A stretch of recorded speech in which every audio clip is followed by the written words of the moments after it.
You need to do what needs to be done. If you're going to jump in your test, you need to jump in your training. And why am I telling you this? If you're going to answer questions in your test, what do you need to do? Answering questions. That's all you need to do. I mean, not all you need to do, but that's a great part of it. Because first, you need to study in order to learn how to answer the questions. But you need to answer the questions.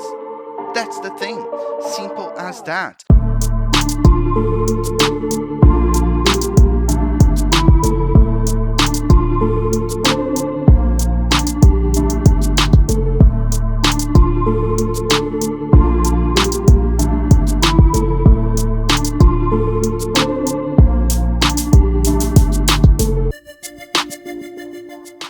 Hello again, and welcome back to Blimey English. Welcome to another speaking practice.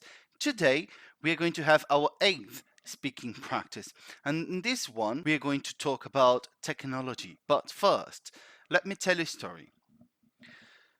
Some years ago, I was going to take a physical test, and one of the activities I needed to do was to jump. I needed to be able to jump a bit more than 2 meters ahead from a standing position. And at that time, I was not preparing adequately. All I was doing was my fitness program at the gym to work out my legs. But one day, I had the opportunity to talk with this man. He was my nutritionist, and in fact, some years ago, in his late 30s or 20s, he was a bodybuilder. And I was telling him how difficult it was for me to jump because I'm big, I'm heavy, and it was difficult. And then he asked me something that I will never forget. He asked me, "What are you doing to practice your jumping skills?" And then I said, "Well, I'm working out my legs at the gym." And he said, "You need to do what needs to be done. How do you intend to go to a physical test in which you need to jump without practicing jumping? You need to do what needs to be done. If you're going to jump in your test, you need to jump in your training." And why am I telling you this? If you're going to answer questions in your test, what do you need to do? Answering questions. That's all you need to do. I mean, not all you need to do, but that's a great part of it. Because first, you need to study in order to learn how to answer the questions. But you need to answer the questions. That's the thing. Simple as that. Today, you will have the chance to answer many questions because what we're going to have today is a mock test. First, as you know, or if you're new here, first, I'm going to give you related vocabulary and advanced words for you to use. Then, in the second half of this class, I'm going to ask you questions as if we were in a test, as if I were your examiner. Okay? So, if you're not doing what needs to be done, this is your time to start. Okay? Let's start with this. Let's crack on. I will start with the related vocabulary first. And the first one I've got to you is this: blueprint. Blueprint. This is an early plan or design that explains how something might be achieved or how something was built. A blueprint is an early plan or design that explains how something might be achieved or was built. I'll give you 2 examples here. The first one is: their blueprint for economic reform is ready. Their blueprint for economic reform is ready. And the example 2, I can't see this door on the blueprint of the house. I can't see this door on the blueprint of the house. The next related vocabulary is this: mint condition. If something is in mint condition, it means that something is in perfect state, as if it was new.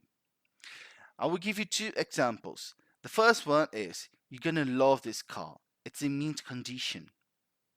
You're gonna love this car. It's in mint condition. And the second one, they just bought the house, but it's in mint condition after the renovation. They just bought the house, but it's in mint condition after the renovation. The next related vocabulary is this: pioneer. Pioneer. This means a person who is one of the first people to do something. And I will give you two examples as well. The first one is, he's one of the pioneers of modern science. He's one of the pioneers of modern science. Example 2, she's definitely a pioneer in her field of research. She's definitely a pioneer in her field of research. Let's go see the next one. R&D. R&D. This is the abbreviation for research and development. The part of a business, of a company, that tries to find ways to improve existing products and to develop new ones. Okay, I will repeat that for you. R&D is the abbreviation for research and development, which is the part of a business, of a company, that tries to find ways to improve existing products and to develop new ones. I will give you two examples. The first one is, if we want to get ahead of our competitors, we ought to invest more in R&D. If we want to get ahead of our competitors, we ought to invest more in R&D. Example 2, that company has a strong R&D team. That company has a strong R&D team. Let's go see the next one. Science Park. Science Park. This is an area often started or supported by a college or university where companies involved in scientific work and new technology are based. Science Park is an area often started or supported by a college or university where companies involved in scientific work and new technology are based. I will give you two examples. The first one is, their science park is near that building over there. Their science park is near that building over there. And the example 2, whoa, that's an immense science park. Whoa, that's an immense science park. Let's go see the next one. Breadcrumbs. Breadcrumbs. This can be, first, small pieces of dried bread, right? But in this case here, I want to talk about the second meaning, which is pieces of information, often separated by that sign there, by this sign here, shown at the top of a website to help you find your way around the site by providing links to the last page you looked at. Let me explain in another way. Let's say that you're going to visit the Amazon website, right? So you know, or have you noticed that when you're navigating on the internet, you see those signs here. Let's say that I want to buy a Stephen King book, right? But I will go to the Amazon website, then Amazon books, horror and suspense, Stephen King. So those signs here, right, are the signs that separate the breadcrumbs. Pieces of information that help me to move around the website, to find my way around the website.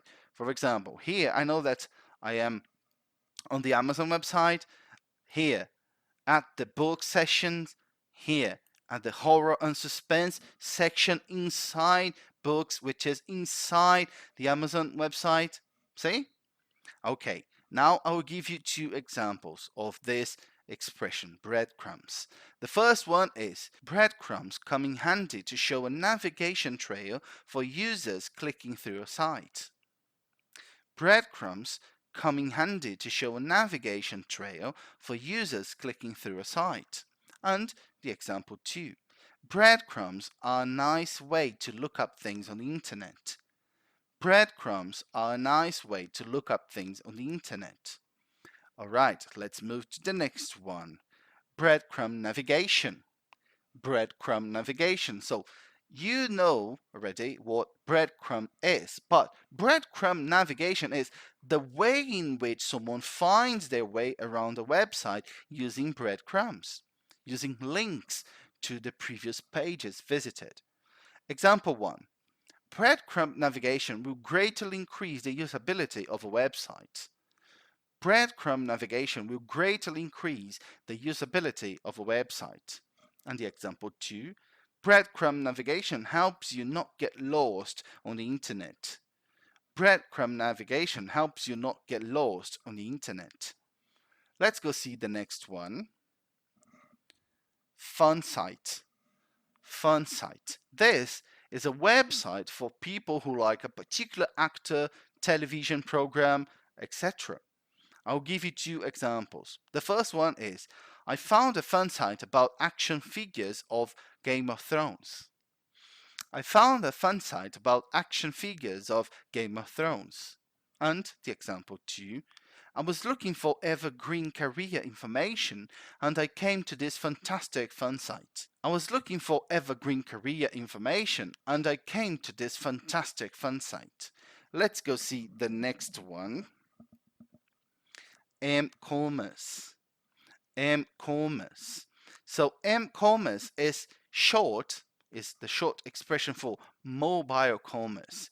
It is the business of buying and selling goods and services on the internet using a mobile phone. I will give you 2 examples. Example 1, I'm definitely a M-commerce user. I'm definitely a M-commerce user.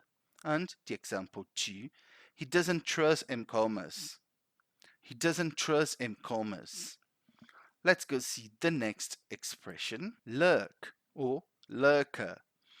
To lurk is to spend time in a chat room or on a social media website and read what other people have posted or commented without posting anything yourself. Or a lurker is someone who reads the messages in a chat room or post without taking part. I will give you 2 examples. The first one is, so you were just lurking on their Instagram posts, eh? So you were just lurking on their Instagram posts, eh? Example 2, she's a lurker when it comes to social media. Never posts a comment, only reads other people's comments. She's a lurker when it comes to social media. Never posts a comment, only reads other people's comments. Alright, now we are going to see some advanced words. And the first advanced word I've got to you is this, contrive. Contrive. To contrive means to arrange a situation or event or arrange for something to happen using clever planning. I will give you 2 examples. The first one is, couldn't you contrive a meeting between them? Couldn't you contrive a meeting between them? And the second one, he spent 2 weeks contriving this plan. He spent 2 weeks contriving this plan. Let's go see the next one. Devise. Devise. Devise means to invent a plan, system, object, and etc., usually using your intelligence or imagination. I will give you 2 examples. The first one is, he's good at devising language games that you can play with students in class. He's good at devising language games that you can play with students in class. And the example 2, there are many ways to do it, but you can devise your own. There are many ways to do it, but you can devise your own. Alright, let's go see the next advanced word, inferior. Inferior. This means not good or not good as someone or something else. I will give you 2 examples.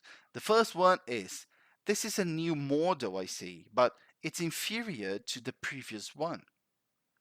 This is a new model I see, but it's inferior to the previous one.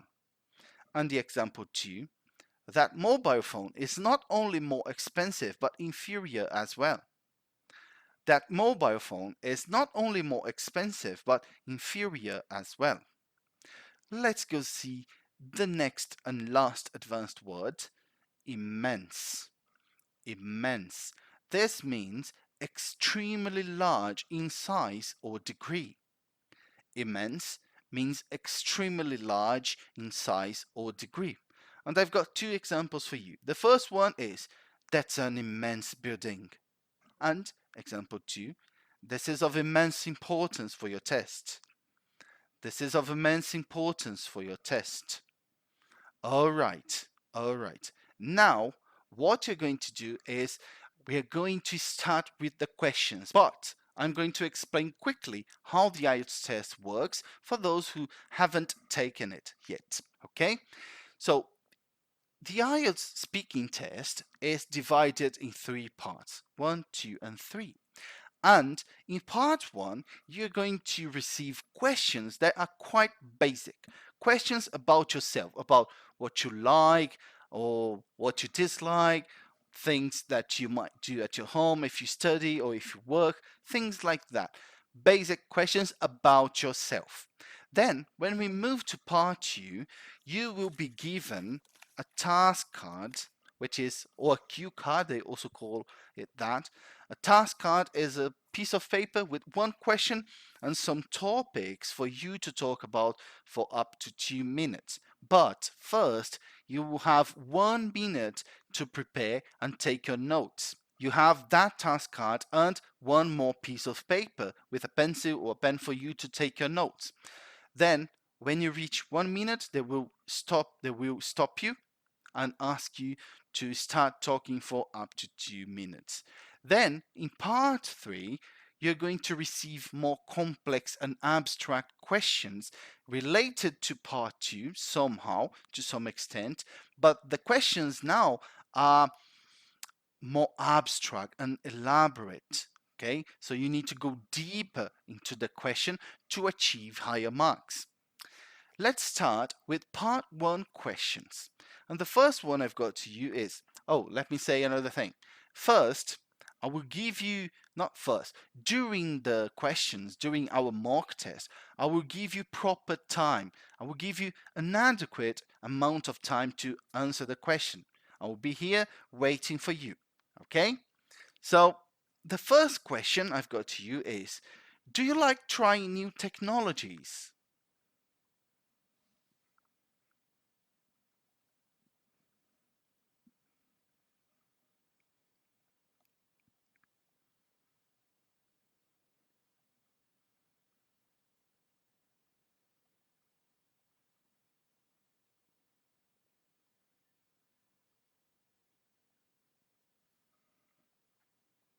Hmm.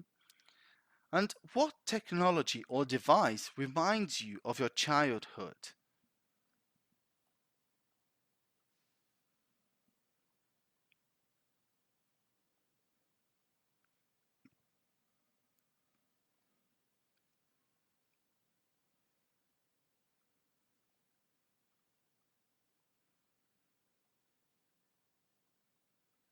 Hmm.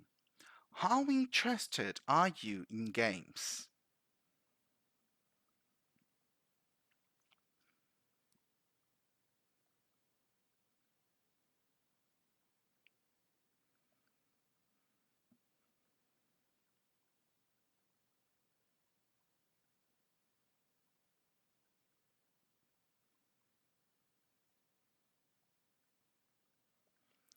Did you like other technologies when you were a child?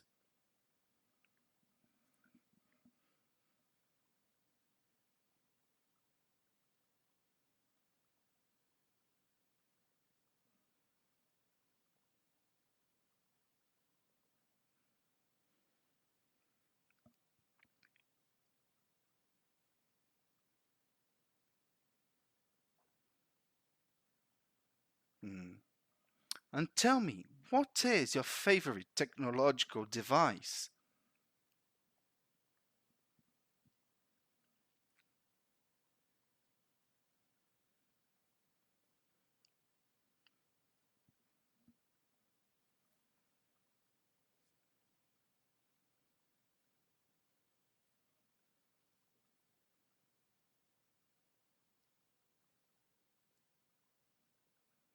do you use the internet?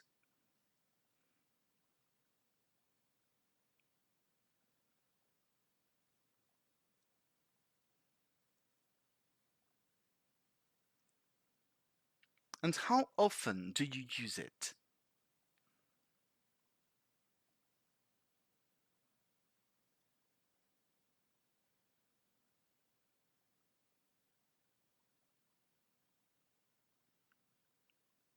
Does the internet play a big role in your life?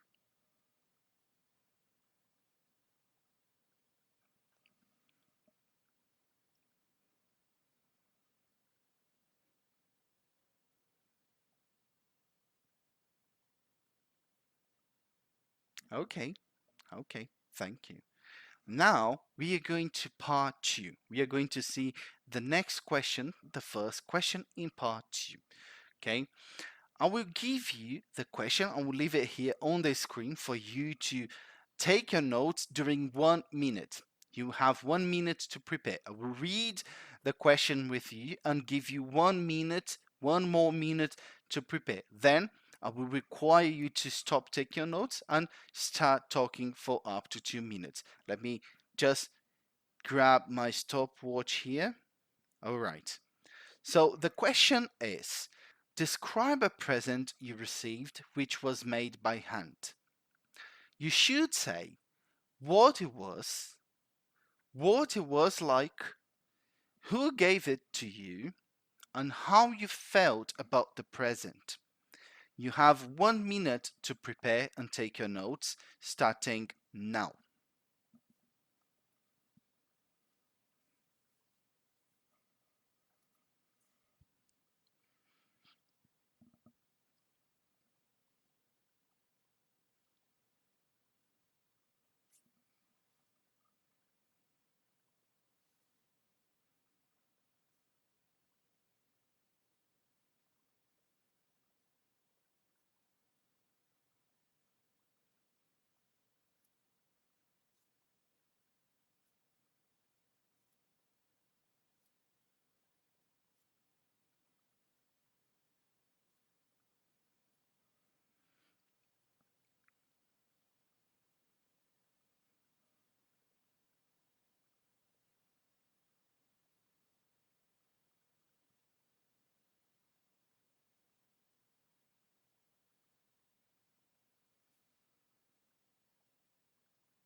All right, time's up. You can stop taking your notes and could you please start talking?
All right.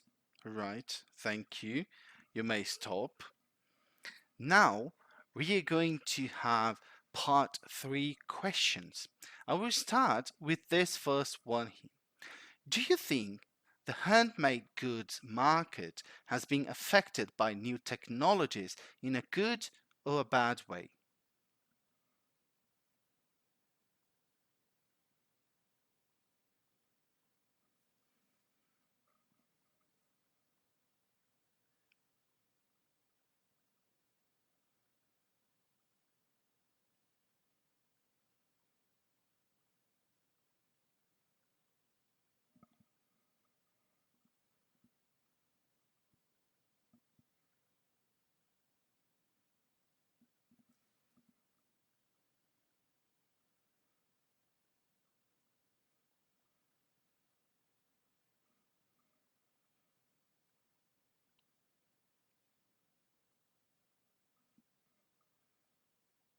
And what are the advantages of buying handmade products?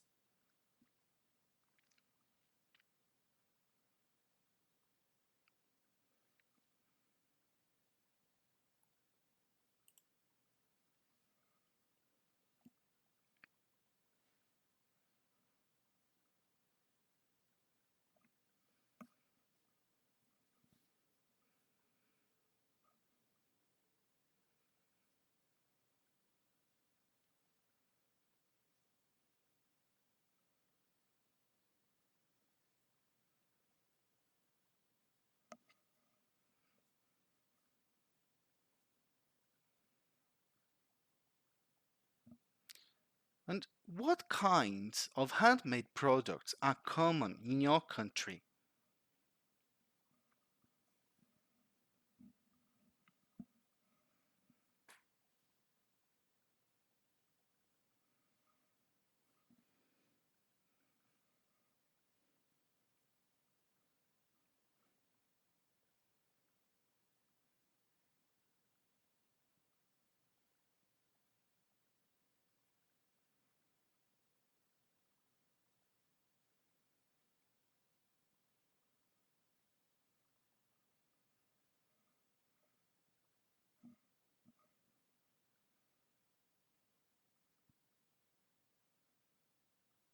And do you think people have changed because of the internet?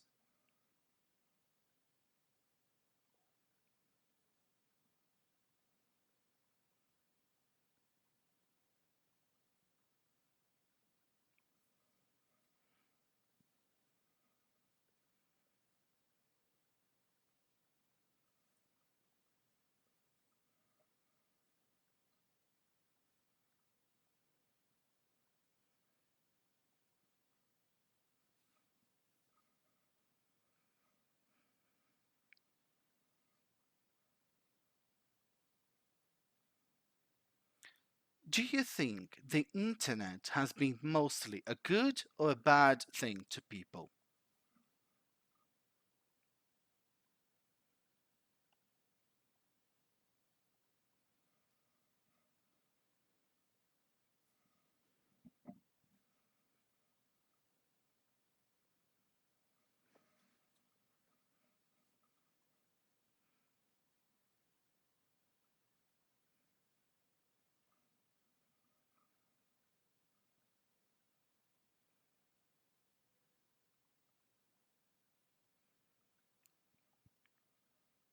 And do you think people on the internet tend to be something they're not in real life? Why?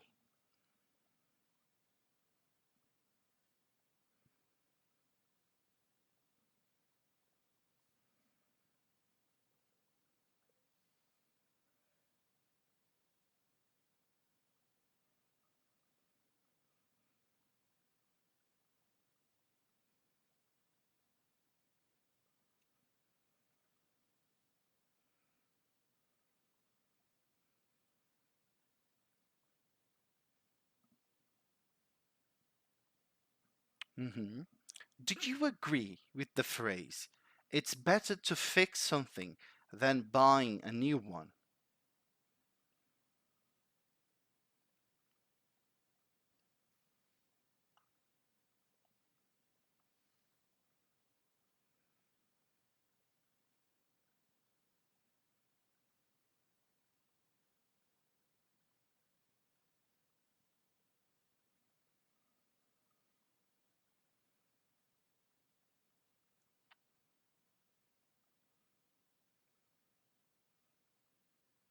Mhm. And what influences people deciding to buy a new piece of equipment even though they already have one?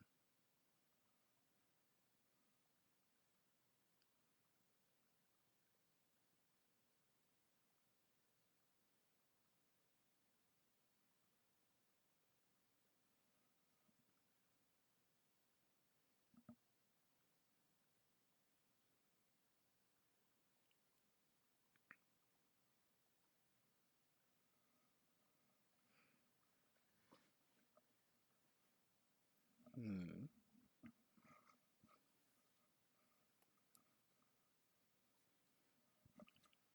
Okay, okay. That is the end of our mock test. How was it? Was it hard? Was it easy? Tell me down in the comments. I want to know. Okay, that was it for us today. If you liked this, please then consider subscribing to my YouTube channel or following Blimey English on Instagram and Facebook. You can also listen to the Blimeycast, which is a podcast I made to help people who cannot watch the videos. I see you there. This is time for me to go now, and I see you in the next videos. Cheers!